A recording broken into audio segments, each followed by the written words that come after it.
for joining us. Thank you so much for joining us tonight. My name is Elise Park. I'm Director of HPRIR, the Health Promotion Resiliency Intervention Research Center. We're so happy that you're joining us tonight on our second webinar, which is we had our kickoff a couple of months ago on health insurance navigation, and we're so excited tonight to have Dr. Daniel Hall as a speaker on sleep. We do want this to be interactive, so please put your questions in the chat, and we are going to record this session. So when Dr. Hall responds to your questions, he will never refer to your name, but please feel very comfortable participating via chat. Just want to give you a little background about Dr. Hall before we start. And then the way we are going to work this is he will speak for about 40 minutes, and then we're going to have time for Q&A. And then if questions come up during it, he'll answer those questions as they go along. So Dr. Hall is a staff psychologist at the Mass General in the Department of Psychiatry. He came on as a behavioral medicine intern, and then he did a fellowship, and he has stayed on. We're very happy. He's carved out a really important niche in sleep medicine that's needed in MGH for cancer survivors and patients with chronic illness in general. And it really has developed wonderful group-based intervention work, which is so important because we have so many patients who want assistance with sleep medicine. That group is hopefully an efficient way to start to meet the needs of patients. We have long wait lists in our centers, and Daniel's created this group intervention that not only helps us see more patients, but really gives the group support and rapport that I think patients enjoy when they're struggling with a quality of life issue like sleep. His research area, he is an assistant professor in psychiatry, and he's on faculty not only at HPRIR, the Health Promotion Resiliency Intervention Research Center, but also the Behavioral Medicine Program, and in the Cancer Center and the Benson Henry Institute for Mind-Body Medicine. We are highly collaborative with many, many centers. And in doing so, Daniel is able to really reach out and develop collaborations with individuals with different specialties. His research primarily focuses on fear of recurrence and insomnia, particularly people affected by cancer, but other illnesses as well.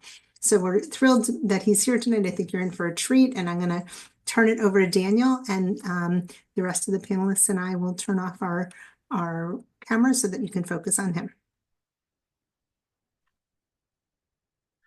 Well, thank you so much, Elise, for that very gracious introduction. And I am really excited to get to speak with you all this evening about tools to improve your sleep. This is an interest of mine, both through my research, my clinical work, but also, personally. I sleep too, and yes, there are ways that my sleep could be better. So this is an invitation not only to share with you some of the work that I've been learning about, but to share some insights along the way, things that I find personally meaningful about this work, and hopefully to share some tips with you about improving your sleep. I just wanted to get started with thinking, sometimes we say, like, what is the problem? Well, I think of like, what is the opportunity here? And the opportunity, is sleep and, having good quality sleep. Now, each of us has a representation in our mind. What does good quality sleep look like or feel like? And for me, it's pretty easy these days. I think to my two young kids, and I think about how peaceful they look when they're sleeping, and the fact that I'm usually awake a little bit longer now because of them. But, this also normalizes that, difficulties with sleep, they come and go at different periods of time in our life. And, for each of us tonight, I'd like for you to think about what is having good restorative sleep look like for you.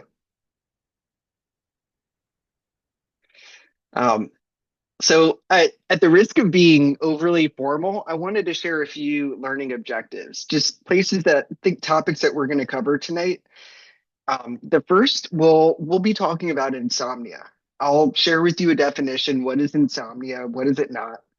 And then we'll go into some skills and tips and tricks to help improve insomnia. I'll talk about mind, body, and behavioral approaches, but simply put, these are skills and techniques. And I'll try to share with you the ones that work best for managing sleep. Finally, I'll share with you some research that we're doing here within HIPR to try to understand the optimal way to deliver these skills virtually over Zoom, kind of like we're doing tonight, but in a treatment session. And then before we dive into a lot of the literature and background, I just want to also acknowledge there's a huge team behind me and the work that I'm going to be presenting today. Um, at the very, forefront, I want to highlight community partnerships that we've been fortunate to establish through MGH and HIPR with survivorship support services in the community for addressing supportive care needs for folks with cancer and other concerns. And we have a whole team of investigators. Some of them are clinicians, some of them are scientists, and a team of interventionists. So just to acknowledge, there are a variety of really smart minds and dedicated workers behind the work that I'll be sharing with you. All right. So let's talk about it. What is insomnia? I'd mentioned earlier that many of us can relate to having a night or two of poor sleep or sleep difficulties that come and go. And in the sleep literature, we would call that acute insomnia. And that, as difficult as it might sound, is pretty normal and usually doesn't require any type of treatment or intervention. But when you're having difficulties falling asleep for 3 or more nights a week, and that's lasting for at least 3 months, then we would say you've developed chronic insomnia. And insomnia can happen when you're having difficulty falling asleep at any period of the night. It could be at the beginning of the night when you're trying to get to sleep. It could be in the middle of the night, waking up frequently or having a difficult time going back to sleep. Or it could be in the very end of the night or beginning of the morning when it's time to wake up and you're having a really hard time getting out of bed. For some people, it's some combination of those, but for many, many people with insomnia, there's usually one of those periods of time is really difficult. Now, insomnia, it can be primary or secondary, and the way that we would treat it is pretty much the same. There are a few exceptions to that, but for the most part, this is just something that sleep scientists and people in sleep medicine would take a look at, whether it's primary or secondary. But again, the way that we would treat it is with the exact same set of skills. Now, having difficulty falling asleep, staying asleep, or waking up for at least 3 nights a week is incredibly prevalent. In the United States, on average, 1 in 10 adults is having difficulties with insomnia that are left untreated. And we know that untreated insomnia doesn't tend to remit on its own. It tends to persist or worsen. And so this is a massive, massive issue. It's a very common problem. And the good news is it's treatable.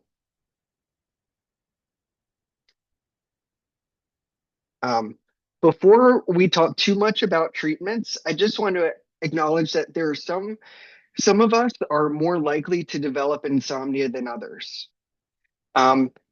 We earlier, I'd showed a picture of my two young children, and fortunately for them, they're at the age where they could probably get just about the best sleep of their lives.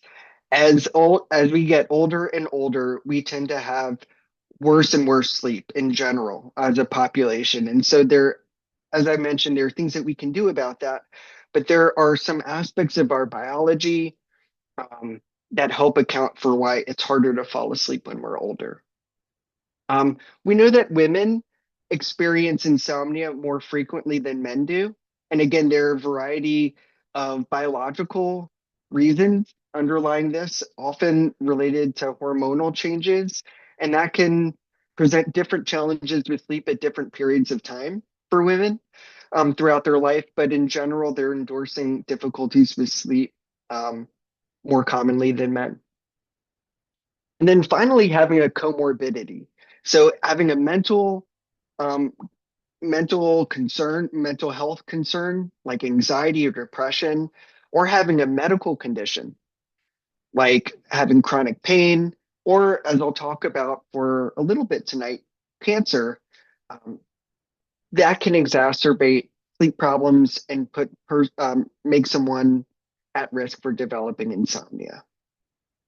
So there are some factors that some of us maybe it's outside of our control and it could predispose us to having poorer sleep.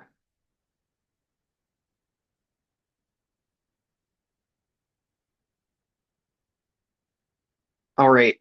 I have one more slide to explain a little bit more of what goes on under the hood when we're talking about insomnia and factors that affect our sleep.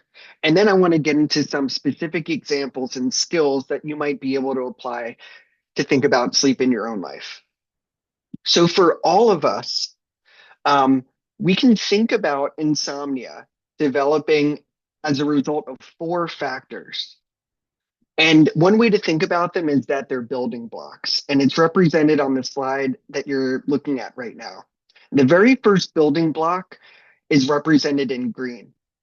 And this represents factors that many of us are born with. These could be genetic factors or parts of our biology that just predispose us to having poorer sleep. So I had mentioned women are more likely than men to experience poor sleep, and also that older adults. I'd also mentioned having a history of cancer, for instance, or chronic pain. So this would explain why someone has a high risk factor for developing insomnia. However, this alone doesn't explain why someone would have insomnia today, only why they might have a risk for developing it. And on this graph, what we look at are other factors that can change and do change over the course of someone's life that help explain why they go from predisposing factors or a high risk for insomnia up above to a higher threshold where they're suddenly above the threshold for insomnia and they're experiencing daily disruptions in their sleep. So these other building blocks are a big focus of treatment. The blue building block are what we call precipitating factors. And this is another way to say what was happening in your life right before insomnia started. Now, like I mentioned, none of us are born with insomnia. There's usually some precipitating event. Now, for some of you on the call, maybe your precipitating event is something work related. Okay. Maybe your precipitating event is a family illness, could be something major or something small. Whatever it is, what is the explanation why your sleep was really impacted that particular night or few nights? Okay, so that's represented here in blue on this diagram. But what we know is that that will tend to resolve on its own over time. All of us experience stressors and demands, and even if it interrupts our sleep for a couple of nights here or there, and as difficult as that might be, for most of us, it will naturally go away. Okay. However, for that 1 in 10 adults that continues to develop insomnia, it's because of these factors in yellow and red. And these are called perpetuating and hyperarousal factors. And this is where treatment really um, can move the needle quite a bit on insomnia. I'll explain more about these factors in the next few slides, but I just want to explain, even though risk factors are important, actually we put most of our time and attention in treating insomnia on these factors that are perpetuating your problems with sleep tonight.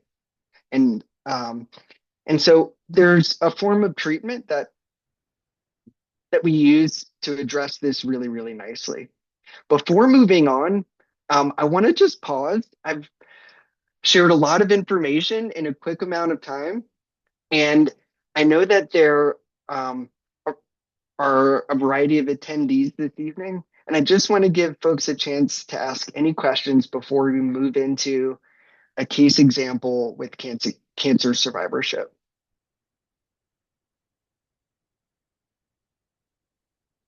Okay, I don't see questions right now, but we maybe they'll come up as we start talking about skills that we can use for addressing sleep. Daniel, there is one question in the chat that was just entered. Oh, thank you. All right, great. Thank you. There was a question. What does acute treatment, what does acute TX stand for on this diagram? Thank you. I didn't spend very much time talking about these later stages, so thank you for that question. This diagram represents, like I mentioned, the development of insomnia over time. And then later on the diagram, it represents what would happen if somebody is exposed to treatment with a type of treatment I'll explain in a few slides, which is CBTI, cognitive behavioral therapy.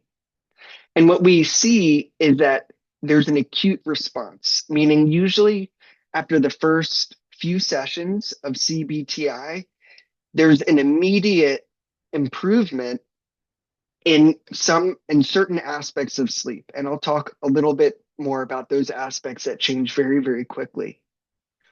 But we know that it can take a little bit more time for these perpetuating factors to eventually dissipate and go away and to have a full treatment response.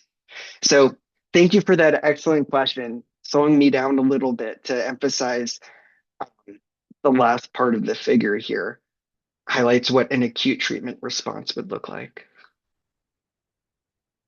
Okay.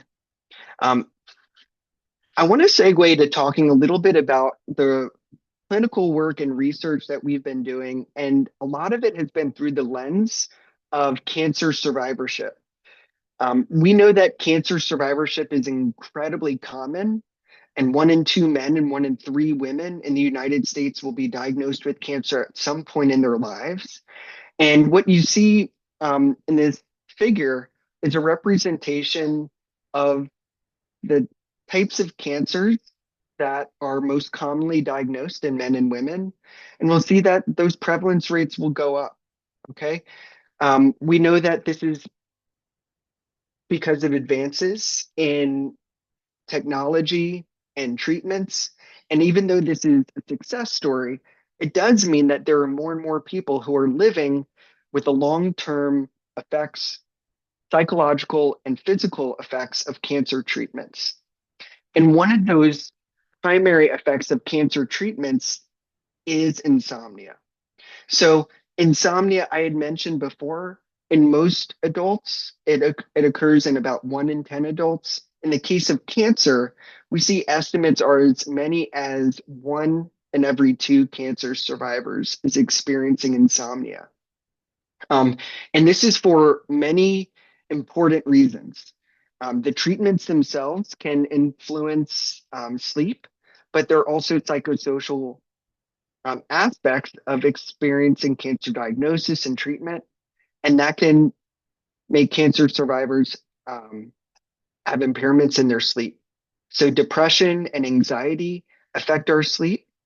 And we know for cancer survivors, this relationship is even stronger.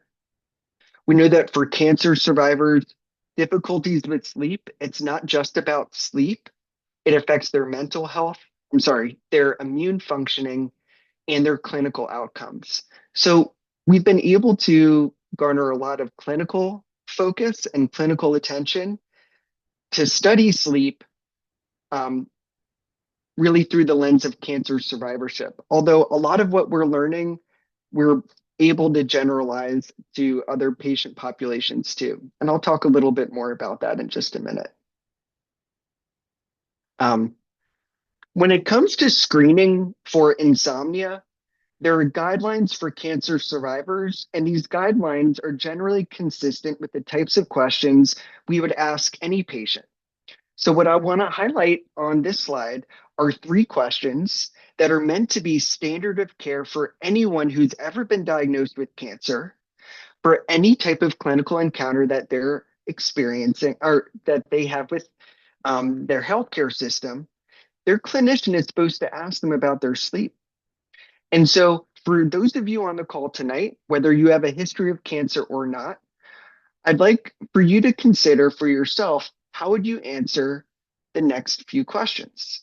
Number one, are you having problems falling asleep, staying asleep, or waking up too early?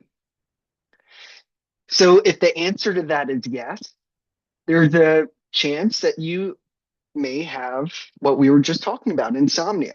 Okay, and that would be an example of a screener that whether it's your primary care physician or if you're seeing a specialist, that they should be asking it.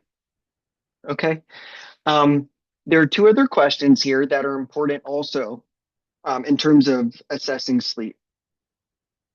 The second question is asking, do you experience excessive sleepiness, like falling asleep in inappropriate situations? So I'm going to try to do this in the spirit of being interactive.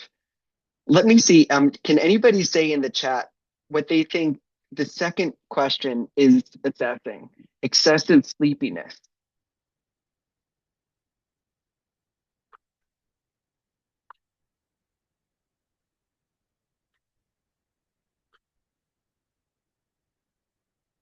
Okay, so this is assessing a different type of sleep disorder that's different from insomnia. This is assessing something called narcolepsy. Okay, and if any of you on the call or any patient who you're working with is experiencing excessive sleepiness, there's a chance that they may have narcolepsy and should be seen by sleep medicine. All right. And then the third question, have you been told that you snore frequently or that you stop breathing during sleep? So let's try this again. Feel free to enter it in the chat if you have any guesses as to what that is assessing. Daniel, there was also a question in the chat. What does acute TX stand for? Acute treatment? Oh, yes. Thank you. That was just from a few slides ago. Thank you, Elise. I appreciate you pointing that out. Sleep apnea. Yep, sleep apnea. Exactly. That's exactly right. So for anybody who is snoring frequently or they stop breathing during sleep, there's a likelihood that they have sleep apnea. And again, they should be seen by sleep medicine provider. And they may still have insomnia on top of that, but for standard of care, they should be fitted for a CPAP machine or something similar. Yep. Great. So again, I just wanted to share with you, these are the types of sort of yes, no questions that you can try to get as a crude assessment where maybe would you benefit from some follow-up assessment for sleep concerns. Okay. And in the second table, all this highlights is that even in the most well-resourced settings, including comprehensive cancer centers that are well funded and do a lot and have a lot of services for patients, that even in these well-resourced environments, patients are rarely being asked about their sleep. So I just want to empower all of you on the call tonight. If your doctors aren't asking you about sleep, they're probably just not informed. And I want to encourage you to bring up your sleep with your doctors and let them know, if things are going well, you can let them know. And if things aren't going well, you can let them know. And just take comfort knowing that, guidelines are recommending that they should be assessing your sleep. All right. Okay. So say that you answered yes for that earlier question. I think for those of you on the call this evening, hopefully you can appreciate that insomnia is a prevalent concern. It's a big issue. However, the good news is it's treatable. And there's been a lot of research over the last few decades to identify what are the types of treatments that work best. Tonight, I'm going to be focusing on one treatment called CBTI, or cognitive behavioral therapy for insomnia. The American College of Physicians and the National Comprehensive Cancer Network recommend CBTI as a first-line treatment. In other words, for anybody who's experiencing insomnia, this is what they should be referred to receive. Now, We can talk about what might be taking place, on in terms of usual care, but more and more and more we're seeing, and certainly within MGH, as soon as patients are experiencing sleep as a concern, we're considering referrals for CBTI. Okay, so what is this CBTI? It's a bunch of letters. Um, Let me try to demystify this program for you all tonight. So typically with CBTI, you'll start with one intake session, and this would be meeting with a therapist to understand more about your four factors, right? You remember the four-factor model we had just talked about? Want to figure out the precipitating, the perpetuating factors that are affecting your sleep. Okay. They'll also ask if you've ever tried CBTI before. They'll also ask if you're taking any other medications that might be affecting your sleep. Okay. After that, you're going to experience just a few short sessions. So um, it's we can talk more about this later on, but insomnia lends itself to a very short type of treatment. Now, when we say short in psychology, short means usually 4 to 5 or 6 sessions. Now, there are some protocols that say you can go up to 10 sessions or longer, depending on the needs of the patient. Okay, these sessions are usually focused on learning and practicing 5 different skills. Now, those skills are written on your screen, but I'm going to go over each of these in detail in the next couple of slides. Okay, um, but these aren't sessions that do a lot of talking about aspects of your past or necessarily even talking through things like anxiety and depression. These are very focused on sleep related behaviors and sleep related thoughts. So we'll talk a little bit more about that in just a few slides. For those of you on the call who are scientists or have a background in research, you might appreciate that there are very large effect sizes in meta analyses that have compared the effects of CBTI to control arms in randomized control trials. And we see that the amount of sleep improvement from CBTI in comparison to other types of control conditions is large statistically. Um, and what this means in short is that we're very confident, that if you're receiving CBTI, you're going to have a large and clinically meaningful impact on your sleep. Um, as an aside, of all of the challenges that have ever and concerns that have been tested for treatment with CBT, cognitive behavioral therapy, of whether it's anxiety or depression or pain, insomnia has the largest effect sizes. So it's really interesting. Treatment with CBT is is sort of the poster child, the success story of CBT. It's extremely effective for insomnia as a primary outcome. Um, there can be some challenges with adhering to some of these skills. And so a lot of the clinical work and research we do is focused on delivery and adherence techniques. Okay. All right. So who's ready? Oh, okay. I think I see one more question in the chat. Um, oh, wonderful. Okay. um, yes, this talk will be recorded. So for anybody who's interested, you can watch it on your own time, but as long as you don't watch it in the middle of the night, make sure that you're watching it during the day. All right. So what I'd love to do is spend the next few minutes talking about these 5 skills, right? I had mentioned CBTI. It involves learning these techniques, and um, and so I want to get started by talking about skill number 1. Now, the way that I'll do this, I'll talk about a skill and then I'll solicit questions. So as you've been doing, feel free to post any questions in the chat. Okay. This very first skill is called stimulus control.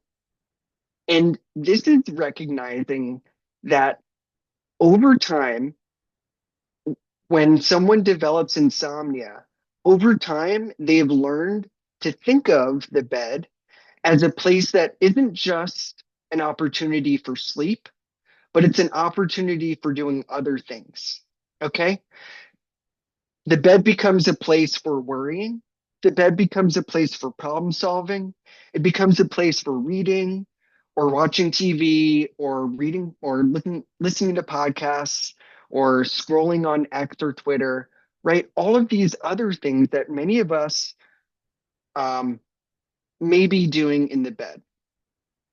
Over time, what we've learned is that confuses the brain and it begins to send signals to the body right before bed that when you look at the bed and see the bed, it sends signals to the brain that there's a chance that you might fall asleep, but there's a chance that you might be doing work. And so those signals include cortisol and a few other hormones that get secreted in the body. And basically, it makes it harder to fall asleep. So some of you might remember a long time ago. Well, for some of us, it's a long time ago, me included. Um, in high school, or um, learning about uh, the psychology principle of conditioning. And the way that I learned about that was with Pavlov and Pavlov's dog. And if some of you might remember with Pavlov's dog, the dog learned to salivate when it heard a bell, right? And just in the same way, the dog didn't have a conscious thought that the sound of the bell was going to bring them food, but it just learned over time to pair that association. Well, it turns out our brains do the exact same thing with the bed when we're looking at the bed at night and whether it's going to elicit sleepiness or wakefulness. So, with stimulus control, we work backwards and try to remove all of the behaviors that someone you might be doing in bed and just try to do them outside of the bed. We have a few techniques, for doing this. If you're having a hard time, staying awake I'm sorry, if you're awake in bed and having a hard time falling asleep, you can get up out of bed for a little while until you're ready to go back to bed and feel sleepy. But a lot of patients are very surprised because my recommendation is basically do the things that you were doing in bed, but get up out of bed and do them elsewhere. And it gives people permission to still watch TV or clean or problem solve or do the things that are important to them, but just make sure that they're not doing it in bed. And this conditioning principle is very, very powerful. So, in some ways, this is simple, and in some ways, it's a little bit complicated to implement. All right. Um, Let me ask, are there any questions about stimulus control before I move on to our second skill?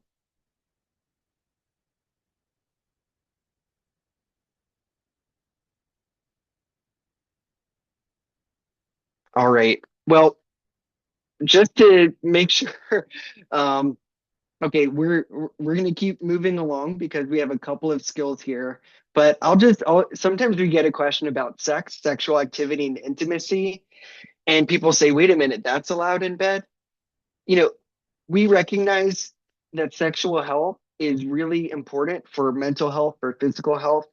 But I would say to a lot of my patients, if you're open to doing sexual activity and intimacy outside of the bed, that's going to be even better for your stimulus control. But we also keep that in there because we believe in good quality of life. All right, let's move on to our second skill, sleep restriction. So sleep restriction is a misnomer, but this is one of the most studied techniques within CBTI. So sleep restriction is a misnomer because we're not restricting your sleep. We're actually restricting your time in bed. So let me explain. With this second technique, what we aim to do is chunk and consolidate all of your sleepiness and all of your time sleeping into one consistent chunk. So for many people with insomnia, they'll be up at different points of the night. Not for everyone, but for some for many people with insomnia, there'll be periods of wakefulness and sleep. And that's sort of represented here in the very top row on the figure. Okay, periods of being awake and being asleep.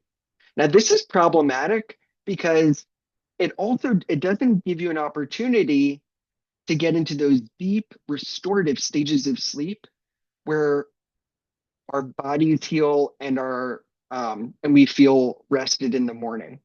When our sleep is interrupted, like in this very top diagram, um, we find ourselves just cycling through stages 1 and 2 sleep, never really able to get into those deeper, more restorative stages. Okay. So instead of saying, um, one of the techniques that we use is to start with the amount of sleep that you're currently getting. Now, for this individual in this example, even though they were in bed from 11 o'clock until, say, 10 a.m., right? About 11 hours at night. They were only sleeping for 5 of those hours for 5 of those hours altogether. So what we would say is, fine, you're functioning on 5 hours of sleep. Goal number one is to consolidate that 5 hours into one consistent chunk. Because if we can get you to cycle through at least one, if not two cycles of sleep, even if you're waking up with just 5 hours of sleep, that 5 hours is restorative. It's giving you continuous sleep and it's giving you an opportunity to really cycle through what's healthier, more natural cycles of sleep. What's exciting about sleep restriction therapy is very quickly our anatomy starts to reward us and we're able to sleep continuously in one chunk of time.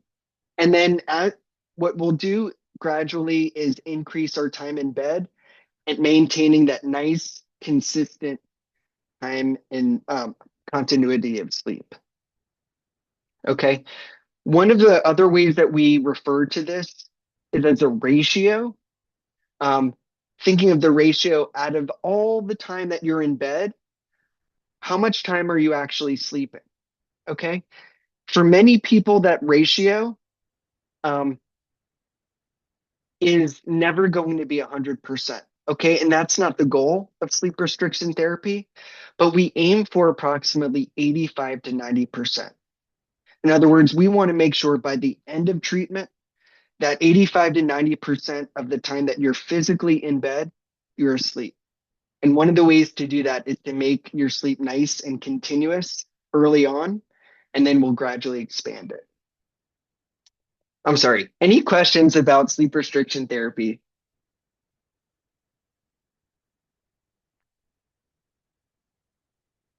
Okay.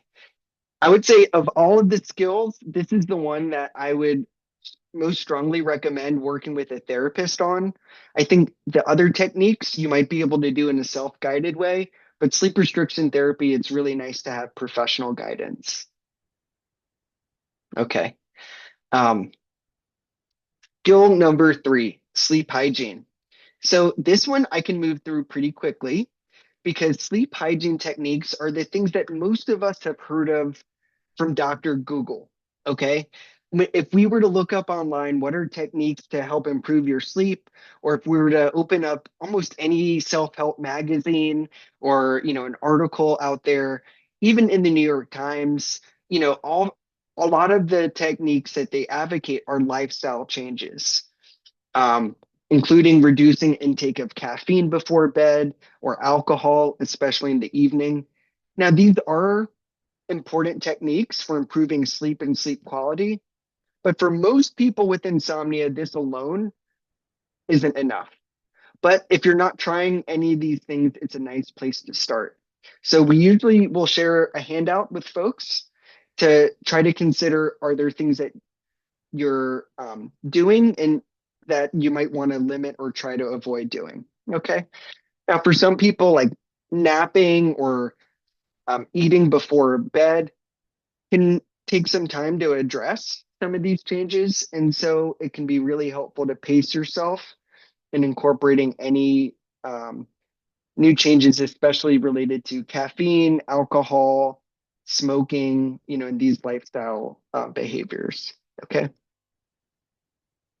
I'll also mention we have we have resources at MGH for for getting in touch with therapists who provide CBTI, but we also have referrals available through lifestyle medicine for anybody working on sleep hygiene.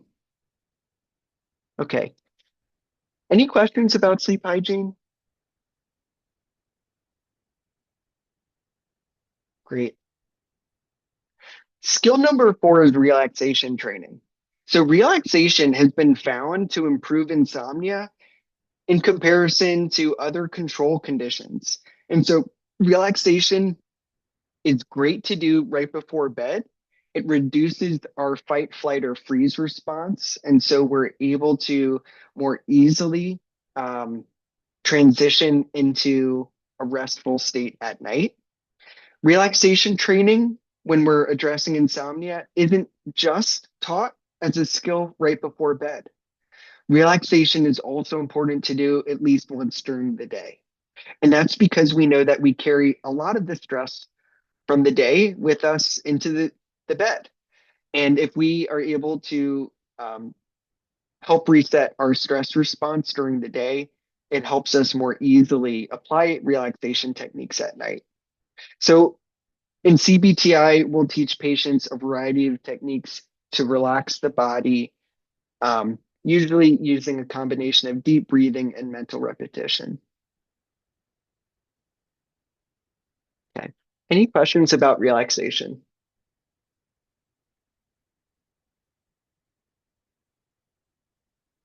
Okay.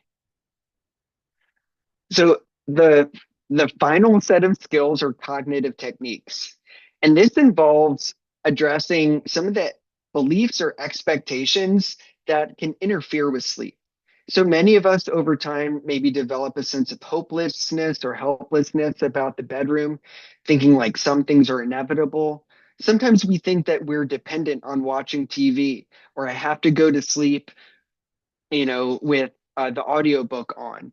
Some of these beliefs, it may be getting in the way of you adopting a more healthy pattern of sleep. So a therapist would work with you to identify any beliefs getting in the way. I listed on this slide an example of a cancer survivor thinking about recurrence, because that's a common type of worry cancer survivors will experience at night. And what we would do is work on addressing those thoughts by coming up with responses that are more balanced, compassionate, or fair to that person, giving them permission to let go of having to solve that problem at night, and maybe setting aside some time the next day during the day for worrying. And practicing concentrated worry time during the day is an evidence-based technique for addressing anxiety and worries at night, but it also gives us permission to problem solve and to think through difficult questions, but just not to do it at night when it can be interfering with sleep. Any questions about cognitive skills?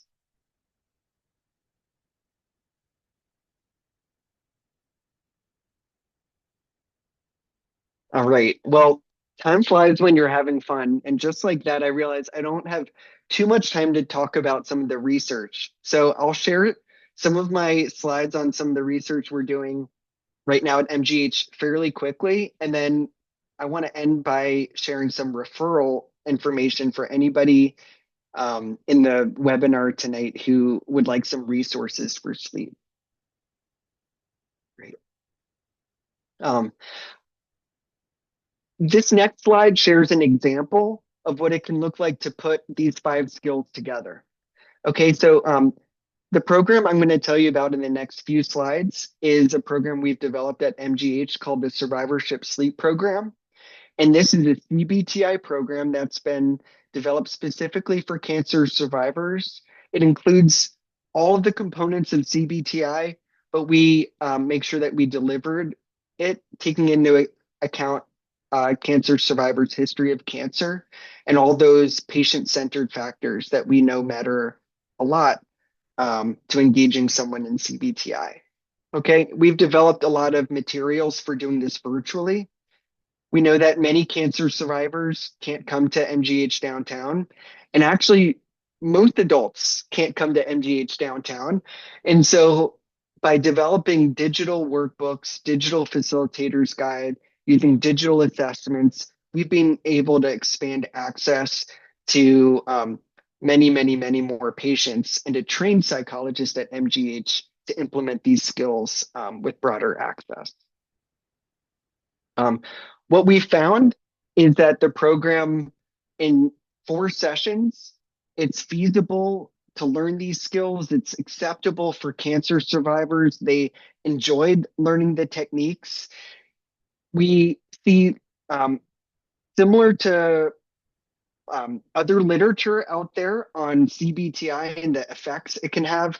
We see that there are large and sustained improvements in insomnia severity, but also improvements in other aspects of sleep, including sleep quality, sleep efficiency, or that ratio I was referring to earlier. Um, Remember, I had said that we aim for about 85 to 90% of the time. And sure enough, when cancer survivors learned CBTI in our program, by the end of it, their sleep efficiency was above 85 to 90%. And sleep onset latency, or the amount of time it takes someone to fall asleep, that significantly went down in our pilot work. And so I'm just going to skip through this slide to say that we are considering ways that we could make CBTI better and stronger. And one of those ways is through expanding delivery and the way that we can deliver CBTI virtually, and making sure that we're including everyone who, affected by insomnia in our clinical trials, and making sure that we're representative. Just to highlight right now, we have 2 clinical trials that are funded. One of them is funded by the National Cancer Institute, and the other is funded by the American Cancer Society. And both of these trials are taking place at MGB in conjunction with with our community partners, LE Fund and Survivor Journeys. And both of these trials were aiming to expand the delivery of CBTI. In the very first trial, we're testing CBTI delivered in groups or delivered to individuals. We're testing it with booster sessions or without, just looking to see, is there a combination of these components that can help enhance effects for cancer survivors with insomnia. On the trial on the right, we want to be representative with respect to patients with cancer. And we know some of them have completed treatment, but some of them have not. And we want to make sure that they have the ability to enroll in our clinical trials. So we, over the next 4 years, will be enrolling survivors who are in treatment, living with advanced cancer, or who are post-treatment to receive CBTI. And here's an example of our study flyer.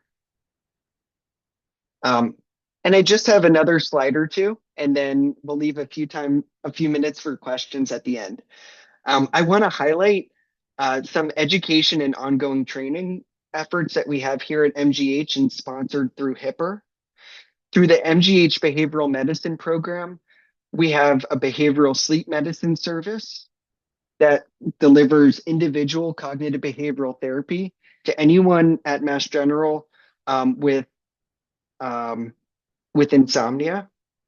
We also have, within the Health Promotion and Resiliency Intervention Research Center, we're developing group delivered CBTI programming that Elise had mentioned earlier on the call.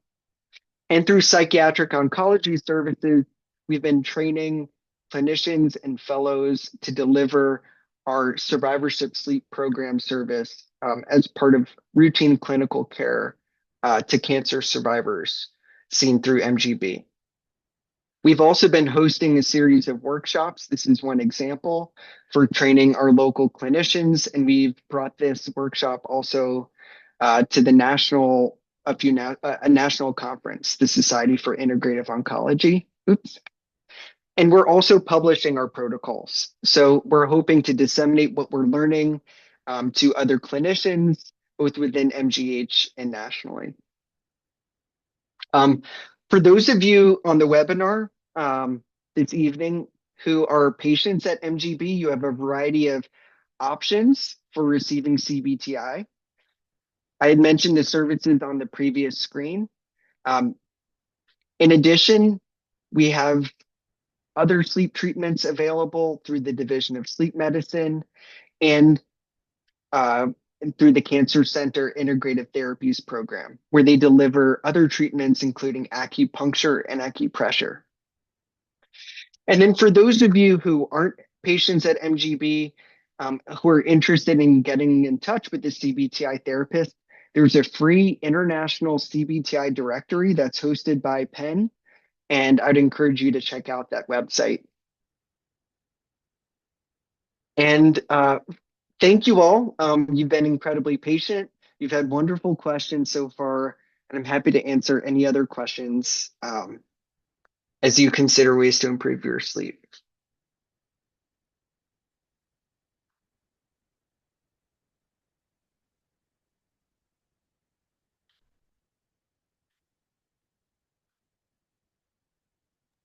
Great. Well, thank you so much, Daniel, for coming and speaking about this. Absolutely. Thank you. It's been a pleasure and looking forward to the future webinar series. Absolutely.